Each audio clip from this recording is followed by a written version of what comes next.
I was recently in Istanbul where I met with our global team, which is our 15 regional directors from all over the world, along with our Apostolic Council and our Every Nation Oversight team. While we were together, we prayed together.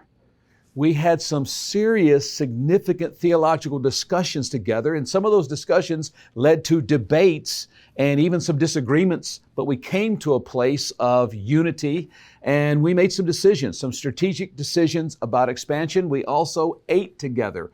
We laughed together. We sat in traffic together on buses together.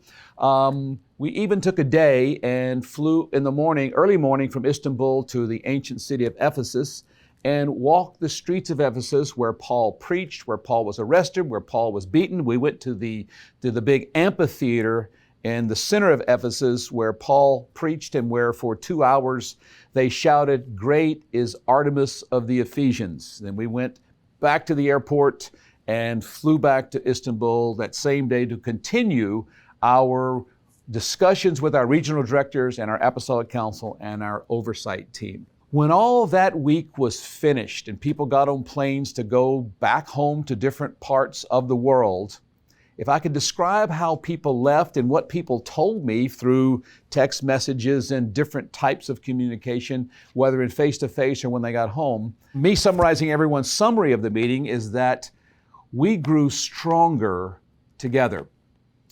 There's something about meeting together that brings greater strength in individuals.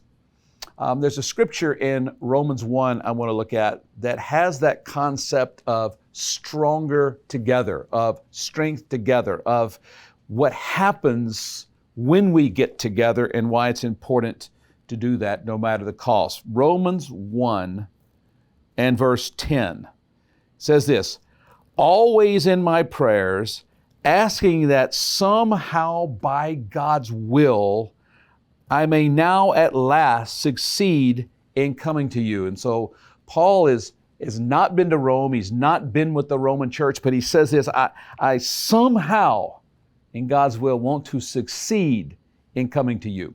He's writing a letter with some rich theology. He's writing a letter with a lot of ideas that it's just packed full, but somehow the book of Romans wasn't enough. There was a need, there was a hoping that he could succeed in actually physically going there. Verse 11, "For I long to see you, that I may impart to you some spiritual gift to strengthen you."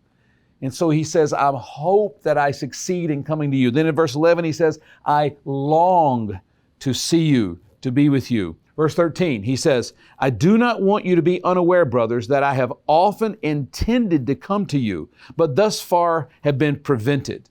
So he says, I not only am hoping I succeed in coming to you, he says, I long to see you face to face in a physical reality. And then he says, I have often intended to, but those intentions were thwarted for various reasons. So Paul's got this desire and this need to meet together. Why? What is the point? Paul's talking about going the great distance at great cost and great danger to be physically together. As I mentioned, my annual meeting with our Apostolic Council Global Team and Oversight Team this year, it was in Istanbul. It was, for some people, it was an easy flight. It was close. Other people, it was very far. We do this meeting once a year, different places in the world, and some travel at great distance, others not so great. But it's a lot of effort to meet together. Some people may wonder, well, why not just Zoom? Why not just, like Paul, write letters? Paul did write letters, but it wasn't enough. He needed the face-to-face.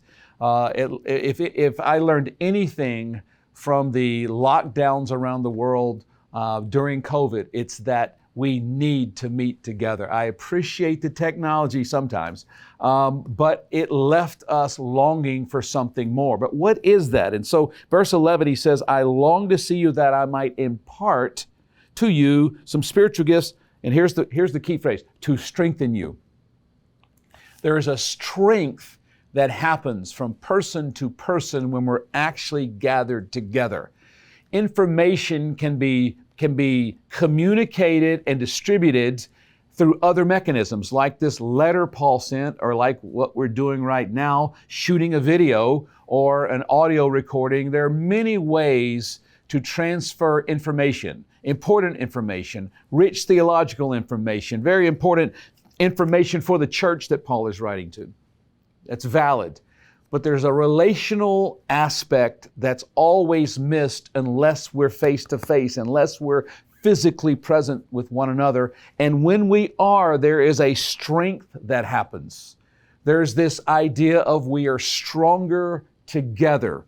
And that was what I had hoped when we gathered together in Istanbul, that whatever our agenda was and whatever we did in the parts of the meeting I was leading, my hope was that every individual would be stronger because we're together. Stronger in faith, stronger carrying the weight. Many were tired and weary because of the work and the weight of ministry, that there would be a strengthening of their hearts, soul, mind, everything about them, that they would go home stronger. When I think about that, I remember traveling with my sons when they were young. Let's say they were 8, 6, and 4.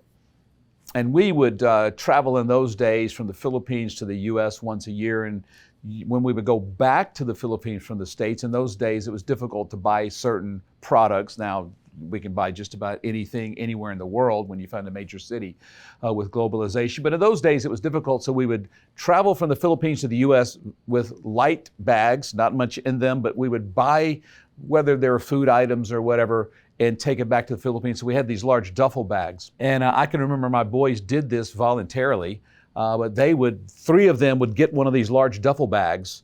There was no way one of them could carry the bag. The bag was bigger than they were. They could get in the bag.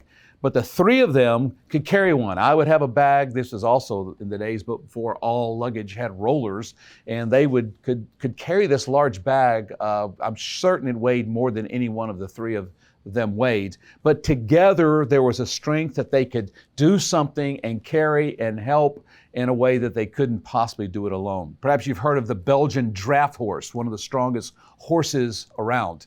The larger ones can pull up to 8,000 pounds alone. So if you hook 2 together and they multiply it, maybe they could pull 16,000 instead of just 8,000. But in reality, 2 can pull 3 times as much, around 24,000 pounds. But if they work together often and they're trained together, it goes from 3 times to 4 times.